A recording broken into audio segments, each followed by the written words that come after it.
एक बार गौतम बुद्ध के एक भक्त ने कहा, हे प्रभु, मेरा आपसे कुछ निवेदन है। बुद्ध ने कहा, बोलो वंश, क्या निवेदन है। भक्त ने बुद्ध से कहा कि हे प्रभु, मेरे वस्त्र पुराने हो चुके हैं और अब ये पहनने योग्य नहीं है। आप कृपया मुझे नए वस्त्र देने का कष्ट करें। फिर बुद्ध ने देखा सचमुच भक्त के वस्त्र बहुत पुराने हो चुके हैं, बुरी तरह से जीर्ण हो चुके हैं। इतना ही नहीं, कपड़े जगह जगह से घिस भी चुके थे। बुद्ध ने तुरंत अपने भक्त को एक नया वस्त्र देने का उपदेश दिया। कुछ दिन बीतने के बाद बुद्ध अपने भक्त के आश्रम पहुंचे। बुद्ध ने उससे पूछा कि क्या अब तुम अपने नए वस्त्रों में आरामदायक महसूस कर रहे हो या फिर तुम्हें किसी और भी चीज की जरूरत है तो बताओ।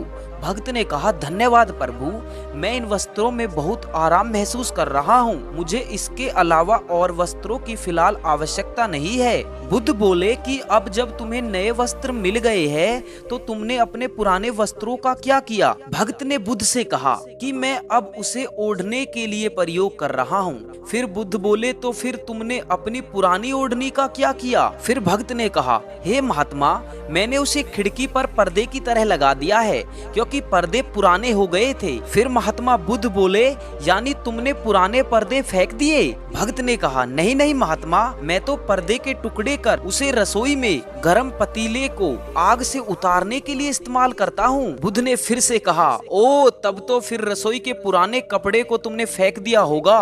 भक्त ने कहा, अब मैं रसोई के कपड़े को पोछा लगाने के लिए प्रयोग करूंगा। फिर बुद्ध बोले, तो तुम्हारे पुराने पोछे का क्या हुआ। भक्त ने कहा, प्रभु, वो तो तार तार हो चुका था और उसका कुछ नहीं किया जा सकता था, इसलिए मैंने उसके एक एक धागे निकालकर अलग कर दिए और बत्तियां बनाकर तैयार कर ली है। उन्हीं में से एक बाती कल मैंने आपके कक्ष में प्रकाशित की थी।